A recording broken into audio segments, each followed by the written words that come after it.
தேசம் காப்போம் மாநாட்டு தேதியை உறுதி செய்தார் எழுச்சி தமிழர்.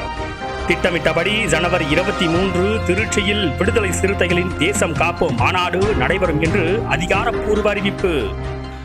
விரிவான செய்திகள். சென்னை தியாகராயா நகரில் இன்று நடைபெற்ற அமைப்பாய் திரள்வோம் நூல் மற்றும் எழுச்சி தமிழர் முனைவர் பட்டம் பெற்றமைக்காக வாழ்த்தும் விதமாக கருத்து பகிர்வு நிகழ்வு நடைபெற்றது. இதில் முனைவர் பெருமக்கள் பலரும் எழுச்சி தமிழர் அவர்களை பாராட்டினர். இந்நிகழ்வில் ஏற்புரை வழங்கிய விடுதலை சிறுத்தைகள் கட்சியின் தலைவர் டாக்டர் தொல் திருமாவளவன் அவர்கள் சனாதன பயங்கரவாதத்தை எதிர்த்து ஜனவரி 23 திருச்சியில் நடைபெற இருந்த தேசம் காப்போம் மாநாடு திட்டமிட்டபடி நடைபெறும் என்று உறுதி செய்தார். மேலும் அவர் திருச்சியில் ஜனவரி 23 அன்று சிறுத்தைகள் அலைகடலுடன் திரள வேண்டும் என்று அழைப்பு விடுத்தார். வளவர்ட்டி செய்திகளுக்காக திருமா குமரன். கபீர்தாசருக்கு பிறகு ஜோதிராவ் புலே சில 100 ஆண்டுகள் இடைவெளி உண்டு.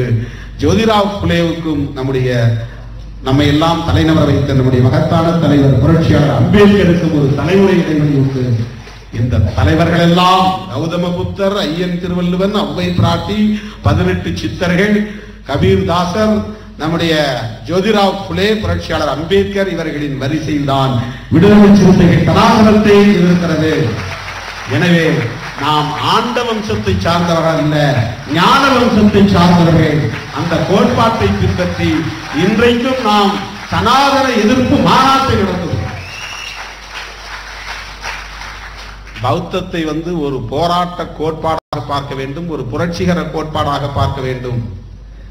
மக்கள் பௌத்தத்தை தழுவவில்லை, ஆனாலும் தங்களுடைய தலைமுறையில் வருங்காலத்தில் பறக்கப் போகிற வாரிசுகள் யாருக்கும் இந்த தீண்டாமை சுவடு என்பது மூளை பகுதிகளில் எந்த செல்லிலும் ஒட்டி கொண்டிருக்க கூடாது, அது முற்றிலும் அழித்தொழிக்கப்பட வேண்டும் என்பதற்காக மூளை அணுக்களின் சுவர்களில் ஒரு துளியளவு கூட ஒட்டி இருக்கக்கூடாது என்கிற வகையில அதை அழித்தொழிப்பதற்காகத்தான் அவர்கள் இஸ்லாத்தை ஏற்றுக்கொண்டார்கள்.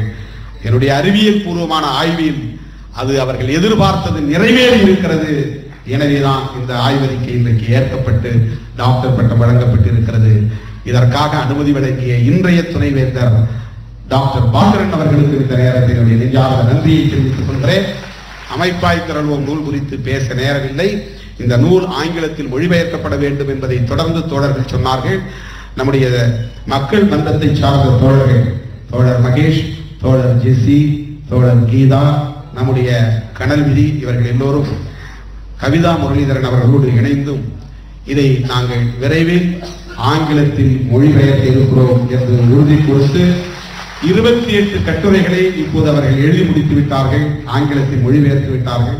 58 கட்டுரைகளும் மொழிபெயர்த்த பின்னர் ஏப்ரல் 14ஆம் தேதி அல்லது தேர்தல் முடிந்த பிறகு ஆங்கில அமைப்பாய் திரள்வோம், லெட்ஸ் கேதர் ஆர்கனைஸ் அமைப்பாய் திரள்வோம் என்ற அந்த ஆங்கில நூல் மே மாதத்திற்கு பிறகு வெளியிடப்படும் என்பதை தெரிவித்துக் கொண்டு, பெயர்கள் விடுபட்டிருந்தால் பொறுத்துள்ள வேண்டும். அனைவருக்கும் என்னுடைய நெஞ்சார்ந்த நன்றியை தெரிவித்து நிறைவு செய்கிறேன். நன்றி, வணக்கம்.